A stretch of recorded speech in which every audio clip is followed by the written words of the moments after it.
के छ कहाँ हिँड्यो यस्तो आज केटा? नमस्ते सबैजनालाई। आज हामी फार्ममा आइसकेको छौँ। यहाँ माथि कलमे कलमे कागती राम्रो फलिरहेको छ, हेर्न सक्नुहुन्छ। यहाँ धेरै बेर्न छ, एभाकाडोको छ, अकुबारीको छ, यता सुन्तलाको। हामी आज यहाँको बिरुवा कहाँ लैजान्छ अरे भन्छ केटा? हामी श्रेष्ठ फार्ममा आज श्रेष्ठ फार्ममा, त्यसमा ड्रागन फ्रुट पाइन्छ, खरबुजा पाइन्छ। अब अकुबारीको सिजन चलिरहेको छ। अकुबारी लाउनलाई हामीले 400-500 बोट हाँडी लिएर गइरहेको छौँ। अन्तखेरि 1200 मगाइसक्यौँ। अब त्यही भएर यहाँ टनल हेर्नुहोस्, चट्ट पारौँ। अलि यता आउनुहोस् त क्यामेरामा। भन् न, यहाँ पनि ड्रागन फ्रुट पनि रहेछ। यहाँ देख्न सक्नुहुन्छ, यो कटरको बुट हो। अकुबारी देखाइदिनुहोस् त सर। र अकुबारीहरू कत्र कत्र छन् यसो देखाइदिनुहोस्।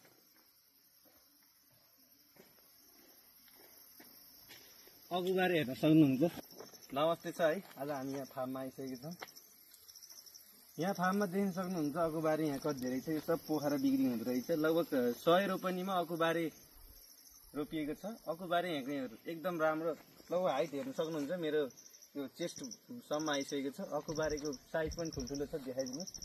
100 बिघामा फलेको छ। यहाँ कागती र सुन्तला अनि ड्रागन फ्रुट, एभाकाडोहरू पनि पाइन्छ। त्यसको बेरमा यहाँ छ मदर प्लान्ट भनिन्छ। यो प्लान्टबाट हामी कलमे एप बनाउन सकिन्छ, कलमे बनाउन सकिन्छ, जे पनि है। स्वागत छ है, स्वागत छ। फार्ममा आउनुहोस् है। यो फार्ममा यस्तो राम्रो छ। यहाँ देख्न सक्नुहुन्छ बिरुवाहरू अहिले छ। खुर्सानी, आँप, कागती, एभाकाडो, सुन्तला, चारवटालाई फोकस गरिएको छ यो फार्ममा। अनि यहाँ देख्न सक्नुहुन्छ टनेल छ 4-5वटा। 100 बिघामा फैलिएको छ अकुबारी र मेवा, सुन्तला अनि एभाकाडो। सबसे बेस्ट भनेको अहिलेको सिजनमा अकुबारी रहेछ। त्यही भएर हाम्रो श्रेष्ठ फार्ममा नि हामीले 4-5 हजार अकुबारी लाउने कोसिस गरिरहेको छौँ। देख्न सक्नुहुन्छ हाम्रो श्रेष्ठ फार्ममा नि अलि दिन यस्तै हुन सकिन्छ अकुबारी।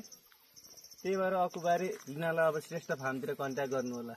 ल हस् त, क्यामेराम्यान त पुगिहाल्छ नि होइन।